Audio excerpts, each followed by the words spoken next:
பெங்களூருவில் உலகம் சுற்றும் வாலிபன் திரைக்காவியம் 3வது வாரத்தில் சென்று கொண்டிருக்கிறது. தமிழகத்திலும் பொன்மனச்செம்மல் எம்ஜிஆர் அவர்களின் திரைக்காவியங்கள் வெவ்வேறு ஊர்களில் வெவ்வேறு தியேட்டர்களில் வலம் வந்து கொண்டு தான் இருக்கிறது. புதுப்படங்களுக்கு ஆயுள் 3 அல்லது அதிகபட்சம் 10 நாட்கள் தான். ஆனால் மக்கள் திலகத்தின் காவியங்களோ வருடம் முழுவதும் மீண்டும் மீண்டும் எங்கோ திரையிடப்பட்டு ஓடிக்கொண்டிருக்கிறது. உலகில் நாளுக்கு நாள் புகழ் புதுப்பிக்கப்பட்டு கொண்டிருக்கும் ஒரே தலைவர் பொன்மனச்செம்மல் எம்ஜிஆர் அவர்கள் மட்டுமே. டிஜிட்டலில் இதுவரை சிரித்து வாழ வேண்டும், ரிக்ஷாக்காரன், தர்மம் தலைக்காக்கும், நீதிக்கு தலைவணங்கு உள்ளிட்ட 14 திரைக்காவியங்கள் வெளிவந்துள்ளன. டிஜிட்டலில் மேலும் பல காவியங்களை வெளியிடப்பட வேண்டும் என கோடான கோடி ரசிகர் பெருமக்கள் கோரிக்கை விடுக்கின்றனர்.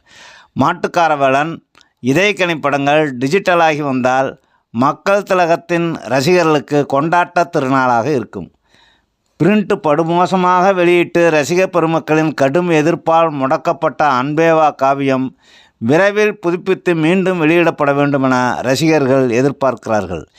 இப்போது வலம் வரும் நல்ல நேரம் படத்தின் பிரிண்ட் புதுப்பிக்கப்பட வேண்டும். நாடோடி மன்னன் பிரிண்ட் புதுப்பிக்கப்பட வேண்டும். உலகம் சுற்றும் வாலிபன் படத்தை எம்எஸ்வி அவர்களின் இசை ஒரிஜினல் சிதையாமல் அந்த பிரிண்டையும் புதுப்பிக்க வேண்டும். அடிமை பெண், நினைத்ததை முடிப்பவன் காவியங்களுக்கு ஒரிஜினல் இசையை சேர்க்க வேண்டும். பல ஆண்டுகளாக டிஜிட்டலில் வலம் வந்த நம் நாடு எங்கள் வீட்டு பிள்ளை படங்களை ஒரிஜினல் தரத்தில் டிஜிட்டலில் மீண்டும் வலம் வர செய்ய வேண்டும். நேற்று இன்று நாளை, உரிமை குரல், மீனவ நண்பன், படகோட்டி, ஒளிவிளக்கு, குடியிருந்த கோயில், காவல்காரன் உள்ளிட்ட மகா ஹிட் காவியங்கள் டிஜிட்டலில் வர வேண்டும். பொன்மனச்செம்மல் எம்ஜிஆர் ரசிகர்களின் இந்த ஆசை நிறைவேறினால் இந்த திரைக்காவியங்களை கொண்டே சினிமா தியேட்டர்கள் லாபங்களோடு இயங்கலாம்.